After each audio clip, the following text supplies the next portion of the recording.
হযরত ইউনূস আলাইহিস সালাম বলেন, আল্লাহ সমুদ্রের ভিতরে মাছের পেটের মধ্যে আমার কাছে জিকিরের আওয়াজ আসে, জিকির কারা করে?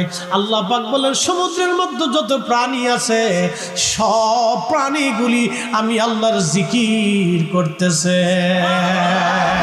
আচ্ছা, আপনারা বলেন, গোরগোবিন্দের রাজত্ব কি এখন আর আছে? ওনার সেই রাজ দরবার কি এখন আর আছে?